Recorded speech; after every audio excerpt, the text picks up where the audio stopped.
What's up guys? Ngayon ay mag-adventure kami ng 2 araw sa bundok. At ituturo namin kung paano mamuhay sa gubat ng 2 araw. Muli ito ang Barkadas Hunters. Samahan nyo kami guys. Tara, let's go! Yan pala guys, may bago kami ngayon nakasama. Yung kapatid ko, Solomon. At yung isa naming kasama na kapatid na katutubo, si Awe. Kaway ka, Awe. Yan guys.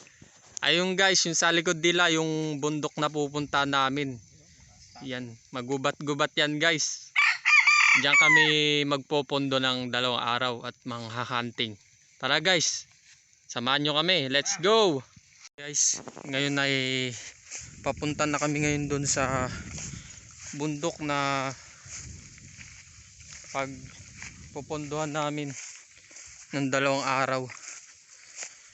Yun pala guys, kanina madaling araw pa lang pumunta na kami dun sa kakilala namin, malapit-lapit dito guys, pero medyo may distansya na kami ngayon sa kakilala namin.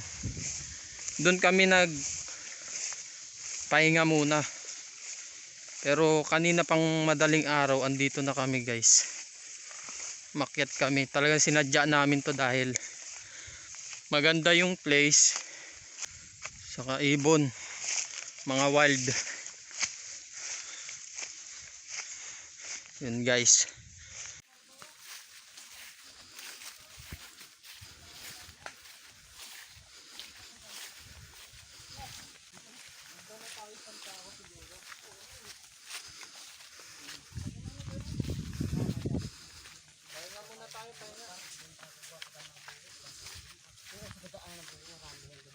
And guys, pahinga muna kami dito. Medyo malayo-layo pa yung lakarin. Sarap ng hangin, sariwa. And guys, patag-patag naman dito guys. Pero dun mamaya medyo may paakyat-akyat na. Maganda pagod ako eh. Dahan-dahan ako. Pagod dahil sana natakmo mo sana. Dami rin ako. Anay. Hindi mo makuha mo yung inahin. Paal mo lang yun. Babalik yung mga sisil yan. Pababa nga kami nun. Pero Kasama marami yung dalang pa. mga sisil. Pumalangkahan. Yung ka talagang palagi ng yun. Talagang agayin ako ito. Yung ano nga, namuso kami dyan yan. May latipanan. Sa ano nga lang yun, patulo. Sa dilo yun. Sa patulo. Sa patulo. Bukas doon tayo dadal. Bukas, sabi mo? Saba, doon. Bukas, makakaano tayo doon sa pools. Saan tayo muna stay din yun? Doon sa pools. Guys, medyo akyatin na dito. Kung malapit na kumuha ng buho.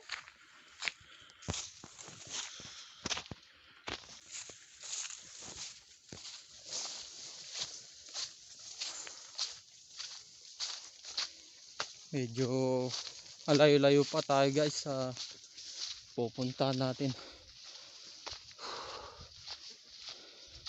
Guys, pahinga muna uli kami. Dito kami ngayon sa tinatawag nilang Pintong Bakal. Yung unang dinaanan namin, Pintong Kahoy. Yun yung nauna. Ngayon dito na kami sa Pintong Bakal. Pahinga muna kami.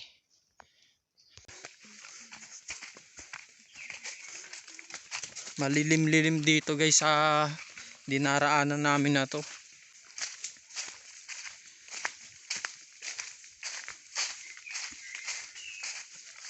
Marami pang ibon dito.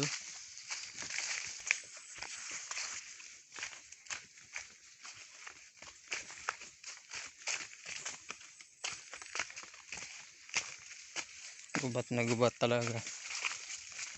Dito guys, gubat pa siya.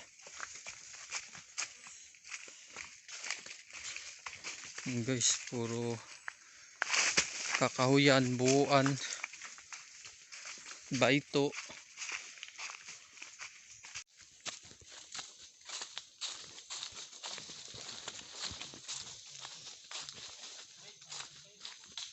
O, ano yan? Kakabit? Sige. Ayan guys, magkakabit kami ng silo dito banda. Silong labuyo.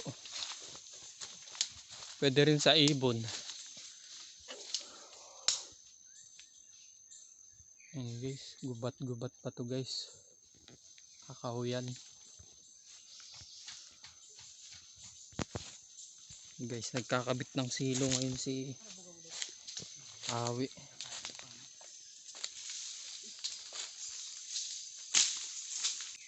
Bangin-bangin to guys, oh. Maraming puno. Tamis pala. Kinakain pala yan. Kinakain pala yan guys. Alam na alam kasi nila yan kasi mga sanay sila sa gubat. Mga kasama namin guys. Mga ambala, katutubo. Alam na alam nila yan guys. Kaya sila nagkabit pala dyan dahil dahil bukod sa may kalahig, kinakainan pala yan nila, yung mga labuyo. Ito guys, yung tinatawag sa amin na antik baga. Yan guys, pag may ganyan guys, iwasan yung huwag kayong makagat dahil masakit mangagat yan guys. Wala naman siyang wala naman siyang kamandag pero mahapdi pag nakagat ka niyan guys. Yan guys, mamamaga, lulubo yung kakagatan niya sa'yo. Kaya kapag nakakita kayo niyan guys, iwasan yung wag makagat niyan. Yung pangkagat nila hindi sa pangil, sa may puwet, may pantusok sila sa puwet. Hapdi yan guys pag nakagat ka niyan. Dalawang klase yan eh. Merong antik baga na itim, saka yan pula. Dalawang klase yan dito guys sa amin. Antik baga kung tawagin sa amin guys. Ito yung antik bagang itim guys, yung sinasabi ko. Yan. Masakit mangagat yan guys. Kaya pag nasa gubat kayo, ingat kayong huwag makagat niyan. Yung antik na yun guys, hindi naman siya delikado, pero hapdi lang siya mangagat. Kaya kung nakaupo kayo o nagpapahinga kayo sa gubat, titingnan nyo rin yung hihigaan o pwestuhan nyo. Ayun guys, meron pang nakita na kinakainan ng labuyo doon sa pinuntan kasama namin, si Awi.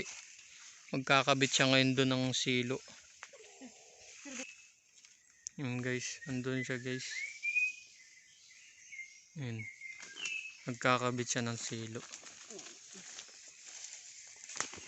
Nagkabit sila ng silo dito dahil may kinakainan ng labuyo saka may kalahig.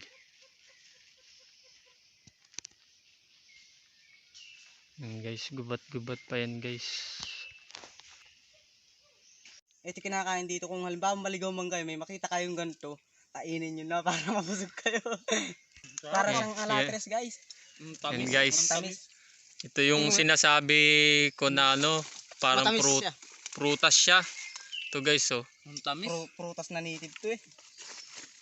Ito yung kinakain ng mga labuyo, yung wild chicken guys. Ito guys. Wala. Yung hinog po yan. Yung mga Tamis. Mga babot pa yan. Para siyang alatiris. Hilaw to. Pero itong mga pula, yun lang kakainin nyo kasi ito. Para siyang alatiris guys. Ito, pula. Para Ayan, Ito guys, yung matamis. Yung guys, oh. Para siyang alatiris yung lasa niya. Kinakain siya. Dito sa gubat lang makikita to guys. Marami pa tayong pupuntahan.